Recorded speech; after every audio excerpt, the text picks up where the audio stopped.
Well, it's finally happened. We've hit 100 Steelbooks.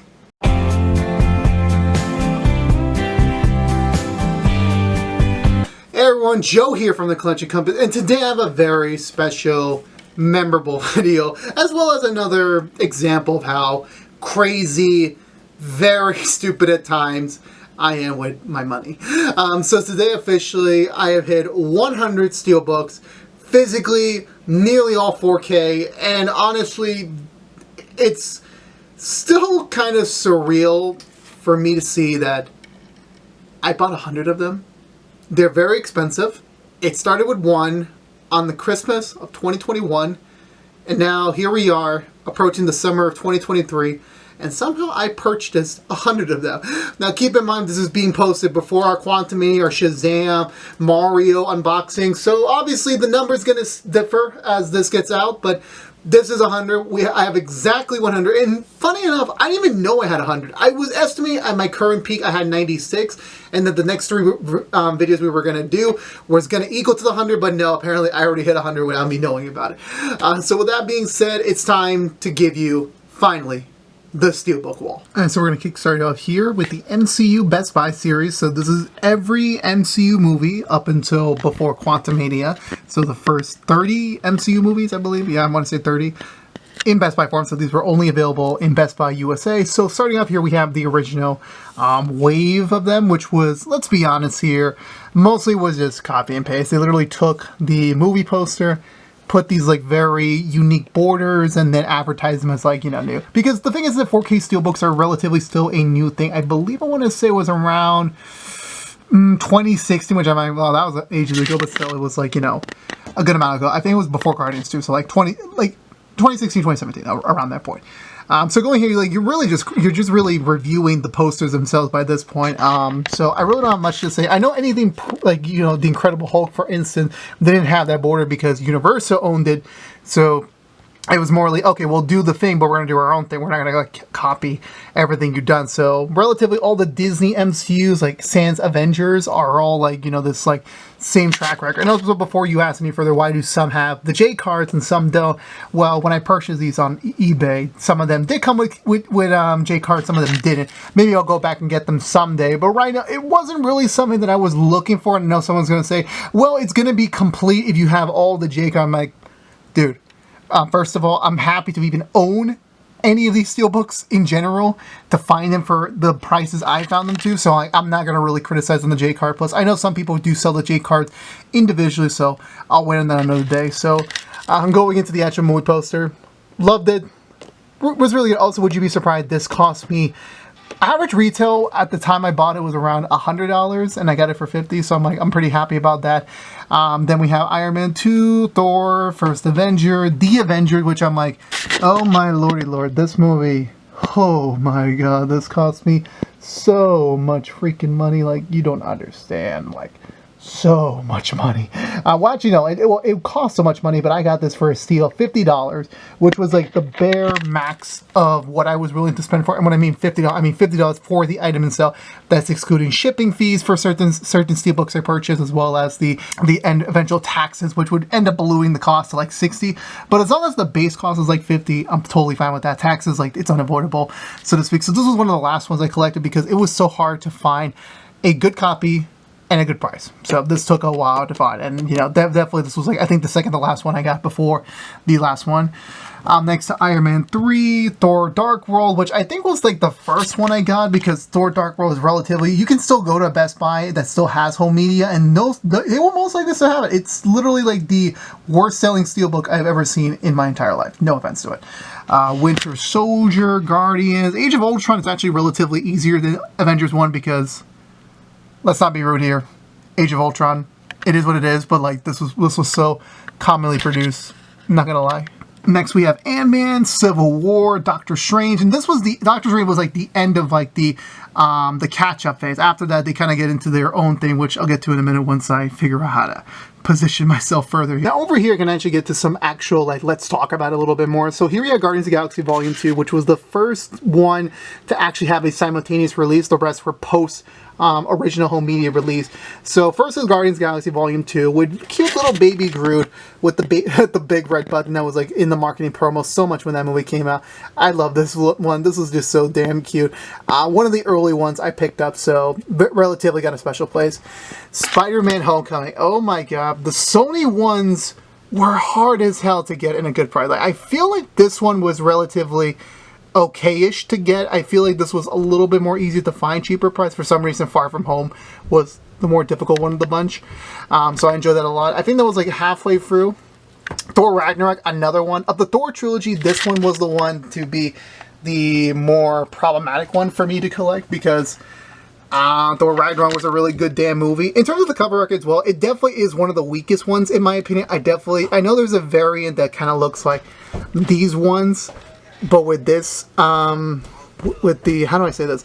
It was basically like this instead of using this. So relatively, I did not like it. This was the first one to actually use the logo in the Mondo release, which I'm gonna be honest with you, I actually prefer it if they don't put the logos on. I don't know why, like these MCU ones, like continuing onwards until like, I want to say Shang-Chi, actually not even Shang-Chi, like I think this is the only movie, oh, so Wakanda Forever, I just looked at it right now, that actually put the logo on the Steelbook, and relatively, I don't like it. Like they should have had a little bit more uniform, but it is what it is by that point. Black Panther. If you watch my Black Panther Wakanda Forever unboxing, I mentioned there was 4 different variants of this Steelbook. There was one similar to these one, then there was this one, which is a little less common, then there was like a very gleam looking one. That one was apparently the harder one to find, and then there's a new version that came out with Wakanda Forever's home media release, so you have 4 different Steelbook styles to choose from. I got this one because it was cheap. There you go. Infinity War. This was pretty epic of like having the Infinity Gauntlet basically being front and center with Earth in the background and Thanos. I thought that background was so freaking cool. Then we have Ant-Man and the Wasp. Now, something I mentioned in the Mondo video is that this is a reversible one, so you could switch it up to have Ant-Man be the one shrinking down if you choose to do so. Over here we have Captain Marvel, which I'm gonna be honest, and I'll talk about more of this when we get to the bottom section.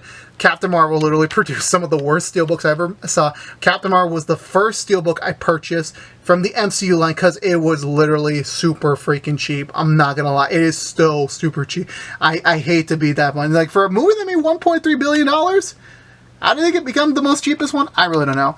Endgame.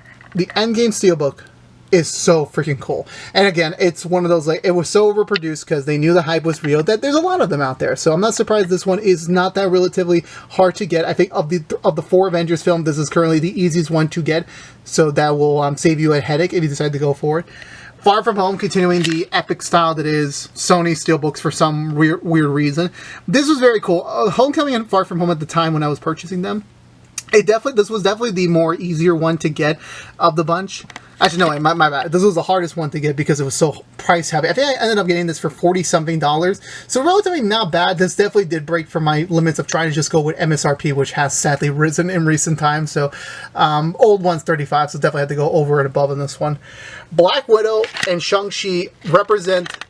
It was like, this was like at the face of like, I was close. I could have gotten these at launch. I could have saved myself a little bit of money, but Black Widow and Shang-Chi took a while to get. These were like the last few to pick up because let's be honest, like when a movie doesn't perform that well and the Steelbooks come out, they will purchase these up quickly because they know eventually they'll have like some sort of like second following and the fans will want to buy them, and then it ends up like raising price. Shang-Chi, for instance, was the final Steelbook I had to collect for the MCU series. This was the last one. I ended up overpaying a little bit by $2 in terms of MSRP. I ended up paying $52 for this. I ended up spending around 60 something in total to complete this. And I was like, Shang-Chi was never going to go down in price. I don't know why. It was such a great movie, but I was still bummed by it. This is still, I want to say factory sealed. I'm not really sure anymore. Actually, it is still factory sealed. So I didn't really care about the, I think it's another thing. Like, I don't care if it's factory sealed or not. I really don't care. It doesn't do anything for me. Then we have Eternals, which is the first Steelbook I did for the channel in terms of the unboxing. And then the rest you kind of know through our history already. So we did one for No Way Home and Doctor Strange in the Multiverse of Madness, Thor Love and Thunder, Wakanda Forever. And you're really going to say, why is Zombieland 2 here? Well, that's a placeholder. Quantumania will go there. Quantumania, that video will be coming out in the next couple of weeks. But for now, Zombieland 2 is just merely a placeholder because there's just a weird empty space with the shelf holder. So I was like, nothing really special to say. I will say Zombieland does hold a special place in my heart. And when I was actually researching the Steelbooks I wanted to get when I first started this entire journey, I was debating, like, because a lot of movies that I do like do have Steelbook versions. It's just at this point, if I am going to start a new sub-series of Steelbooks, I want it to be a little bit of consistency, a little bit of a flow to, like, you know, not just, I just don't want to, like, buy them all right now just for the sake of, like, having them. I do want some sort of consistency going forward, because, like, I know with the MCU, there's 30+ point, there ain't no way that's going to be consistent, so I gave up on that. But if it was, like, a smaller franchise, I would have to make the sacrifice there, so I did at that point. So I did appreciate that. I'll cut ahead a little bit with Zombieland 1 and Zombieland 2. Despite them having a very big gap in release, they still kept it true to each other and kept it very similar with the same background font. So I was really appreciative of that. Alright, so moving into, we have the Pixar segment. This is, again, another Best Buy line of thing. Majority of them are just Best Buy. I don't do the international releases because imports and everything, it's hella annoying. It really is.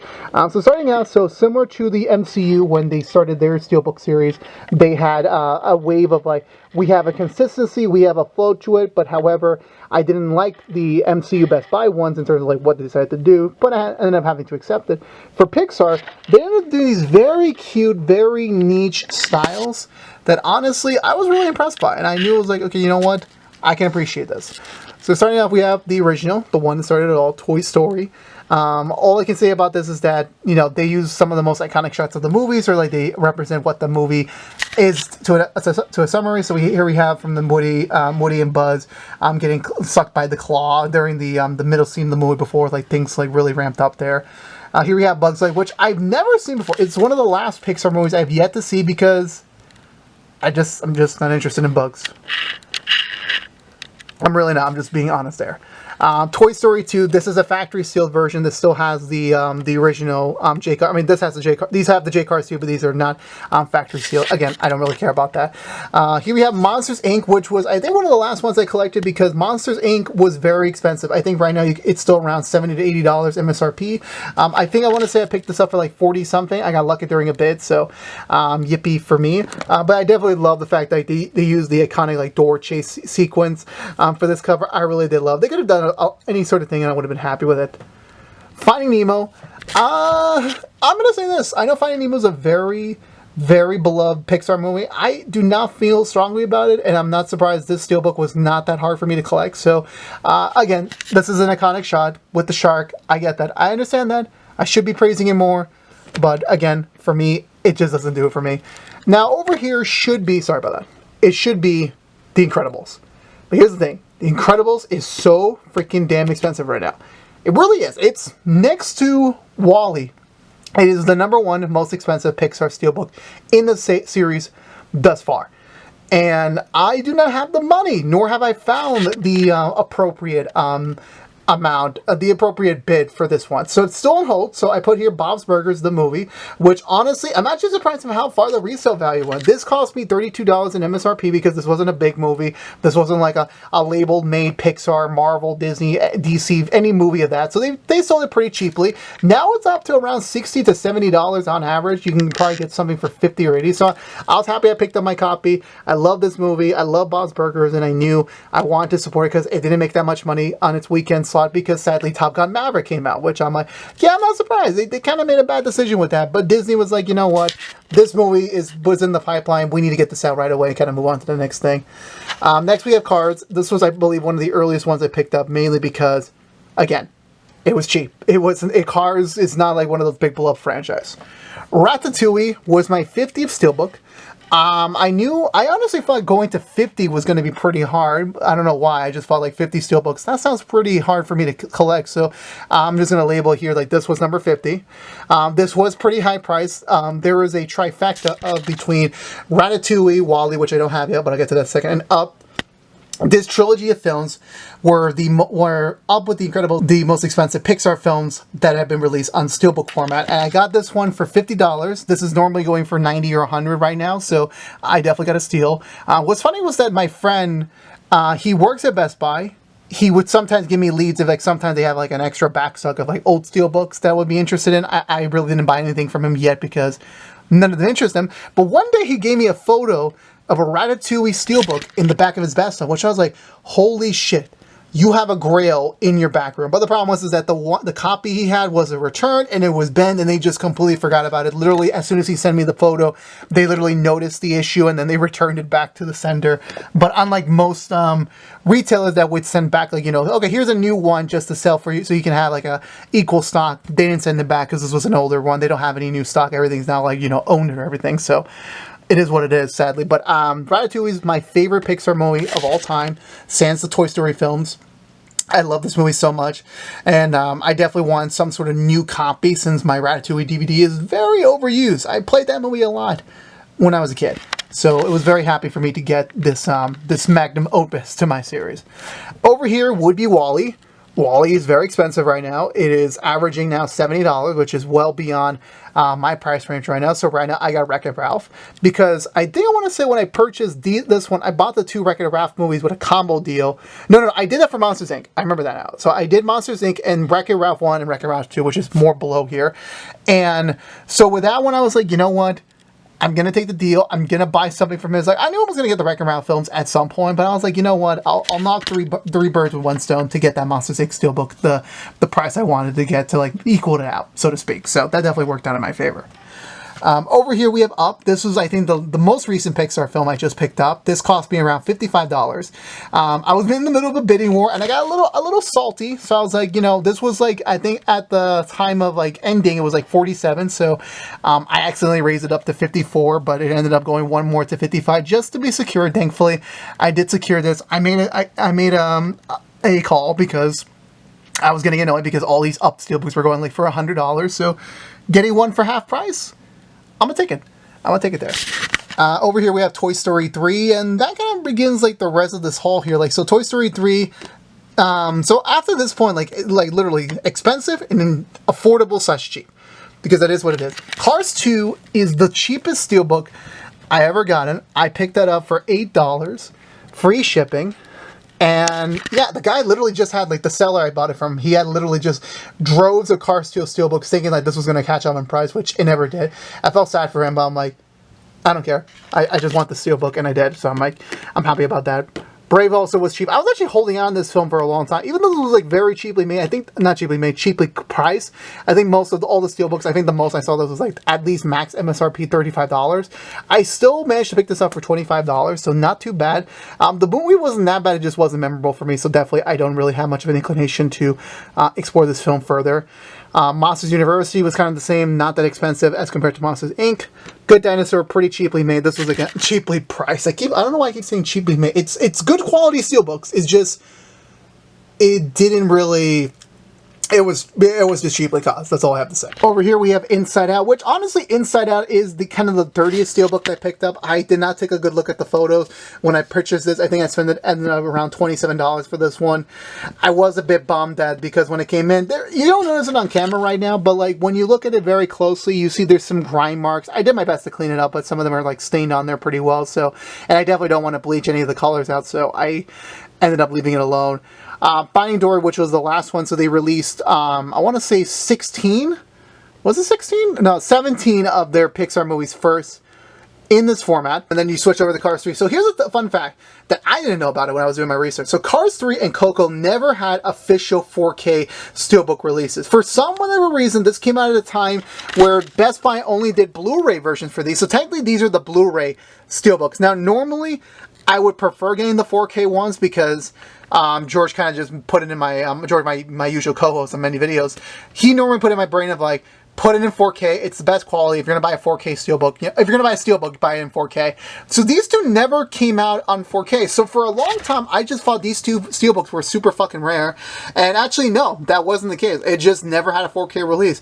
Now, the difference is that when I bought these two, is that the listers actually just put in the 4K disc on their own. So these came with the original DVDs, so they removed the DVDs and they put the 4K disc. So shout out to both of those sellers for doing this to me, and I'm like, I'm very happy that like these films do have their 4K disc. These do. But if you look on the side, they have the Blu-ray printed logo, because it was just a weird thing. And also, I don't face these forwards. I don't like what I do with my DVDs, so I'm like, I don't really care about the difference so much. So I was actually very happy. So technically, these are not 4K Steelbooks, but they do have the 4K discs in them, so I count that as a thing. Incredibles 2, again, this was at the time where like, oh, Incredibles 1, super expensive. Incredibles 2, super cheap. Like, literally, Incredibles 2 Steelbooks are going for like 15 bucks right now. So, if you want to start your Steelbook collection, there you go. Toy Story 4 averages kind of in the middle. It doesn't really stay much put anywhere else. Of the Toy Story trilogy, honestly, all the Toy Story films are fairly priced. Like, I've never seen one that was like super expensive, because again, it's Toy Story. They're gonna make a lot of them. And Toy Story 4 came out, and it's like, yeah, I'm not surprised they overproduced, and it's still pretty affordable to this day. Onward and Soul are like, because again, they came out during the pandemic, so they never had full to like even complete theatrical runs. These films were not really like talked about that much. So when it came to the Steelbooks, they came and went, and these were like, they cost a pretty penny for me. They cost around $47 a piece. So definitely this was like around the time I raised my limit from like $35 to $42. So definitely I had to raise it because of these films. And Onward was a pretty difficult film to find, because again, Onward came out during the pandemic, so not a lot of copies were made. So if you're lucky to have one, you're lucky to have one. Luca's kind of when they average out a little bit. Again, Luca came out like in the transition period for me when I started getting to Steelbooks, but I missed this one to get it, so I had to pay a little bit more to get this off, similar to Shang-Chi and Black Widow. It is what it was, and Luca, I did enjoy the film, but definitely was like a film I pushed back a little bit since it wasn't something I was really going for. Turning Red, My Girl, you already know that. Then a whole unboxing, same with Lightyear. So you already know the tales from those two films. Then you have Zombieland, which I already talked about before, so to speak. And now next we have the Mondo series, which, again, we have produced a whole Mondo video of sorts on the channel already, so you can go check that out over there. But just to do a quick, run for, not really quick, but like just, as the same level as I do. So this was the most expensive one. This still is like, I think they did a little restock of this, so the price has gone down a little bit. But this like sold out quickly. Just Iron Man 1 was like the hardest to get. Iron Man 2, cool, not great film. Thor, didn't really like it. First Avenger, I respected. The Avengers, sorry for the glare. Let me go the other angle. The Avengers, really cool art, really cool cover effect with the Tesseract glowing blue. I loved it. Iron Man 3, love the aesthetics charm. Dark World, again, the Dark World Steelbooks do not get enough, sadly, respected. These are Winter Soldier. This was the first Mondo I bought. I bought this under MSRP. I think this is the only one I bought, for reseller, in terms of like, under MSRP.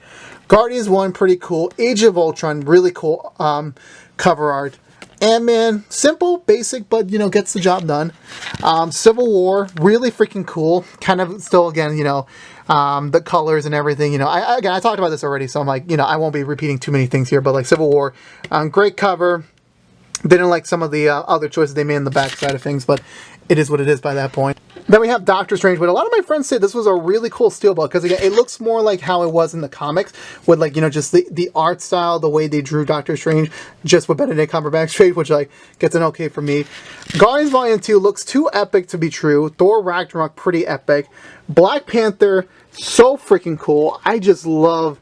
I think the Black Panther one is my favorite one of the set. It just looks like the coloring, the style, the formatting, the way the logo, it's so freaking damn cool. Infinity War, really epic shots of the characters. Ant-Man the Wasp, unique but wasn't diversified enough in my opinion.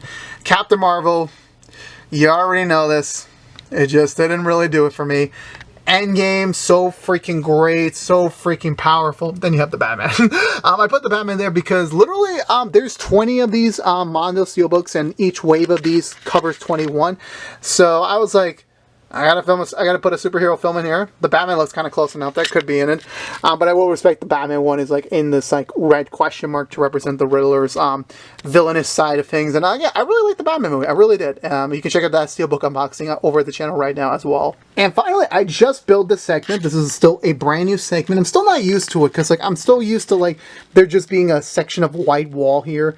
So this is still new. So this is going to be the DCEU side of things up until Boss Kingdom when that comes out next year at some point. But there will be some filler space to put some trilogies in there. So, but right now this is just me filling up the stuff I don't have. So right now this would be where Man of Steel, Batman v Superman, Suicide Squad 2016 would go. But these two, for instance, like Man of Steel, Batman v Superman, are really, really, really expensive.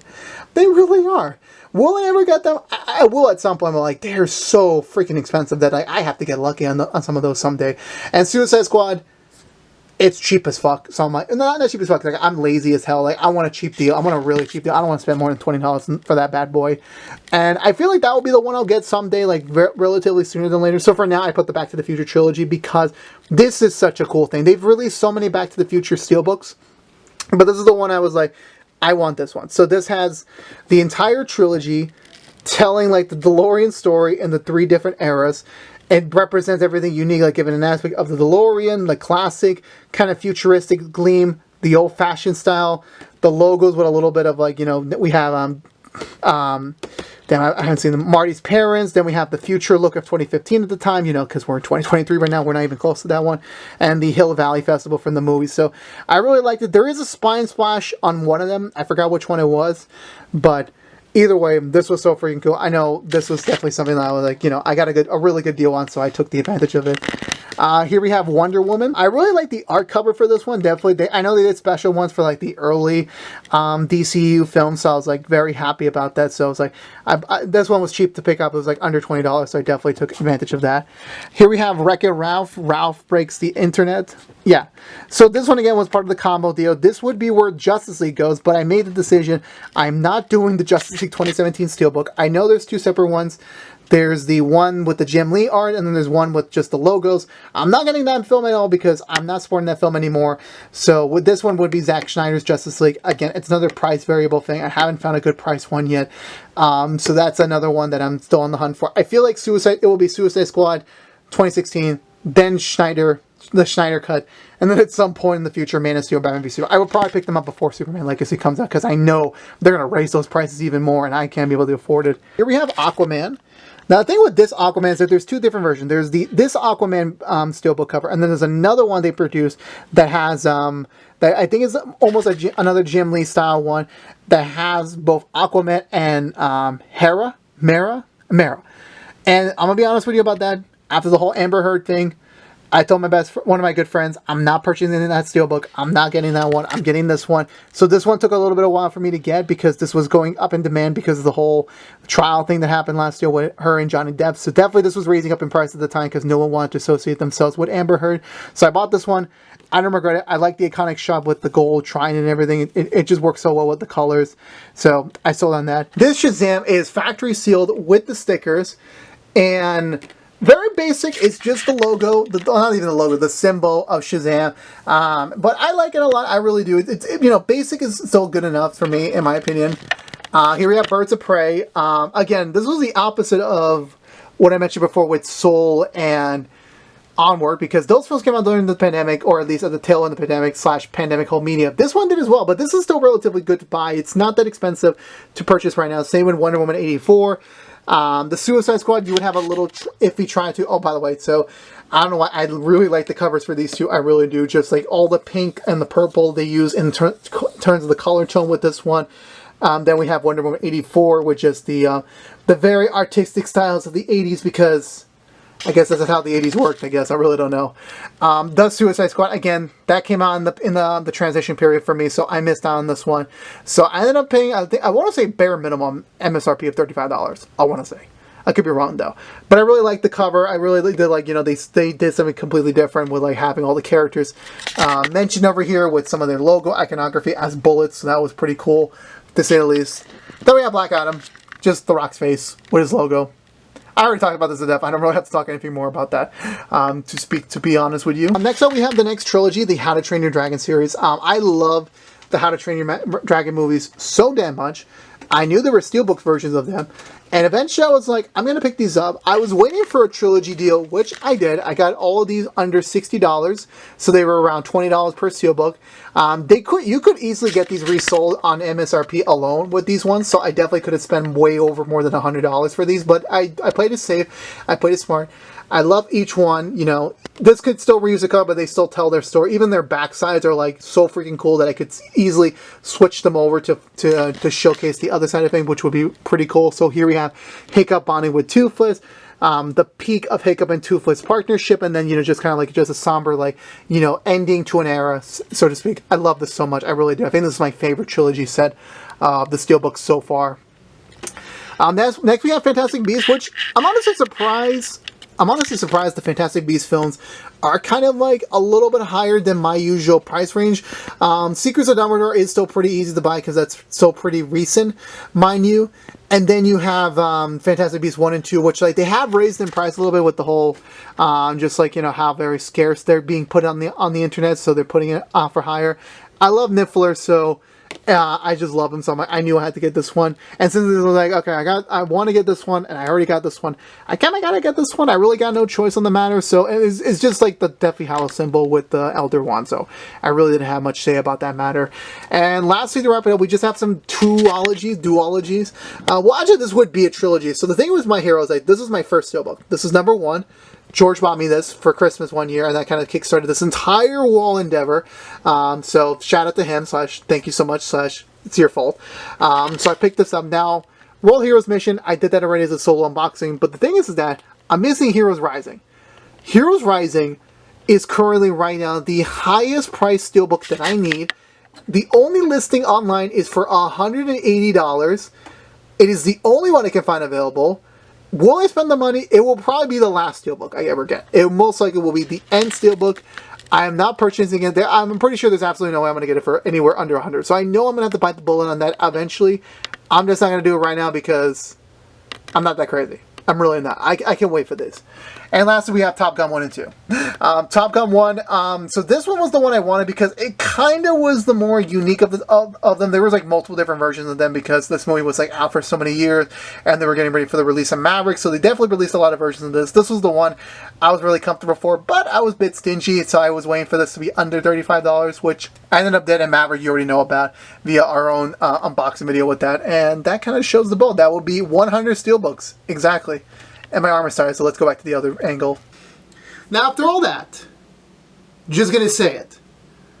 I hit 100. Will I hit 200? Most likely than not. Currently, to be honest with you, after doing 100 of them and actually reflecting on how much money I spent, how much time it took me on eBay, how much headaches I had to get for all those damn auctions. Oh, the auctions were horrible. But at any point, I would imagine I will hit 200, not anytime soon. I don't think by 2025, in 2 years from now, I'll be at 200. I could be wrong though. Maybe next year I'll be posting the 200 Steelbook Wall video. Who the hell knows? But for me right now, I am very more cautious on like how much more I'm going to do. I've already hit the milestones of the MCU, Pixar, a good amount of the DCEU, and anything else I'm very much interested to collect. Obviously, with the state of movies right now, there's always going to be a plethora of steelbooks to collect, as well as them re-releasing new ones. But there's always more to get, and that's always I have to say. No matter what, a collection will never be complete. But let me know in the comment below, how is your steelbook collection going? How is your display style? Let me know. I would love to have a discussion with you down below. But until then, until the next time around, thank you so much for watching. Please subscribe if you haven't yet to the collection comments, where we always post cool videos such as this one. Make sure to like, favorite, share as always. Follow us on social media. But until we see each other again, thank you so much for watching. Have a great day and peace out.